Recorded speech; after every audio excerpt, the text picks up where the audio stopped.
Good morning. Shri Swami Samarth. नवीन ब्लॉगमध्ये पुन्हा एकदा तुमचं खूप खूप स्वागत आहे. नवीन ब्लॉगमध्ये तुम्हाला आज पाहायला मिळणार आहे भीमथडी जत्रेचा शूट. तर बघू शकता दादा कामावरनं आला होता, तर मी आणि दादा बाईकवरती भीमथडीला जायला निघालो. इकडं पुणे शिवाजीनगरचं जे मेट्रो प्रकल्पाचं काम सुरू आहे ना, तर ब्रिजचं काम सुरू असल्यामुळे इकडं भरपूर ट्रॅफिक लागली होती. तर ट्रॅफिकमुळे ना आम्हाला जिथं 10 मिनटाचा रस्ता आहे ना, तिथं आम्हाला 40 मिनटं लागले. भीमथडी जत्रेच्या तिथं पोहोचलो तर बघू शकता तुम्ही कमानीपर्यंत पण इकडं पूर्ण पॅक झालेलं होतं. इकडे पण भरपूर ट्रॅफिक लागलेलं असल्यामुळं आम्ही गाडी अलीकडेच लावली आणि चालत चालत निघालो. बघू शकता इथं भरपूर गर्दी होती. शॉपिंगला पण भरपूर दुकानं वगैरे लागलेल्या होत्या. जी जत्रा असते ना, तर त्याच पद्धतीची जत्रा होती. तर बाहेरच्या साईडचा हा जो आगळा लूक होता अशा प्रकारचा.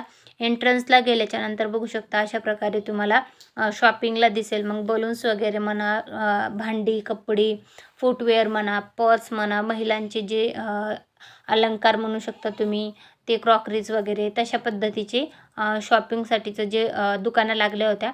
त्यानंतर भरपूर लोकं खरेदी पण करत होते. त्यानंतर आम्ही बऱ्यापैकी चालत चालत एक 600 मीटरचा डिस्टन्स आहे तो पण चालत चालत गेलो आणि तिथं गेल्याच्यानंतर मग एंट्रन्सला जे होतं ना, तर तिथून आम्हाला पास कलेक्ट करायचा होता, जे की मेन भीमथडीची पास आहे ना, तर तिथं एंट्रन्सलाच पास घ्यावा लागतो. नंतरच तुम्हाला एंट्री केली जाते.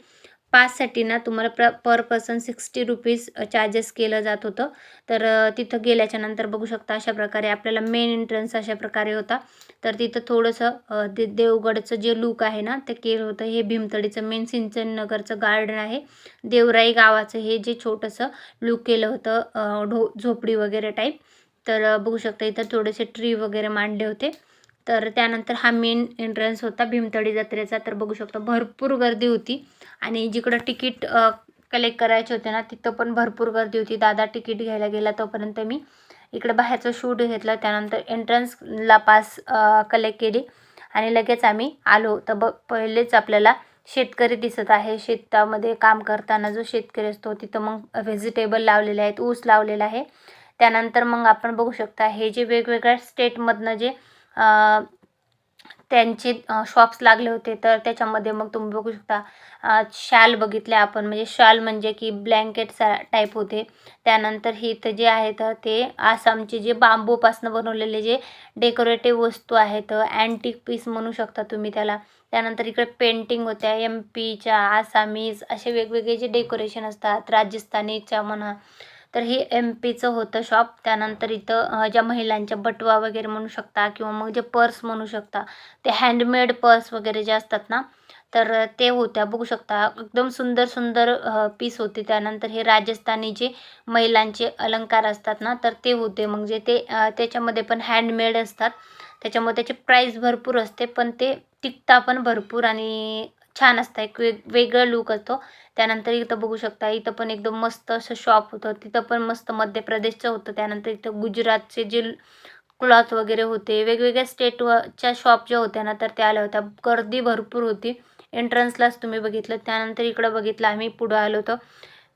जे तांदळाच्या वेगवेगळ्या व्हरायटीज आहेत, त्याच्यात जे साळी असतात ते होत्या. त्यानंतर मिलेट्स होते. त्यानंतर व्हेजिटेबलचे जे बियाज असतात त्या होत्या. अशा वेगवेगळे बियाज वगैरे होत्या. त्यानंतर बघू शकता अशा प्रकारे म्हणजे तुम्हाला ते शॉप मध्ये गेल्याच्यानंतर तुम्ही खरेदी पण करू शकत होते. अशा वेगवेगळ्या ह्या व्हरायटीज होत्या. राळे म्हणू शकता. त्यानंतर इथं क्रॉकरीज वगैरे जे असतात ना, ते अँटिक पीस म्हणू शकतो त्याला, तर त्याचे शॉप होते. तर मग त्याच्यानंतर इथं क्लॉथचे शॉप होते. त्यानंतर इथं बँगल्स वगैरे हँडमेड जे बँगल्स वगैरे असतात, इयरिंग्स वगैरे त्या महिलांसाठीचे, अशा वेगवेगळे शॉप तुम्ही आता इथं एन्जॉय करू शकता. तर ही जी भीमथडी यात्रा असते ना, तर ती प्रत्येक वर्षाच्या डिसेंबर महिन्यामध्ये असते. पुण्यामध्ये 18वं वर्ष होतं हे. तर तुम्ही कधी भीमथडी यात्रेला व्हिजिट केलं आहे का, ते तुम्ही कमेंटमध्ये नक्की सांगा. इथं खाण्यासाठी पण भरपूर व्हरायटीज होत्या.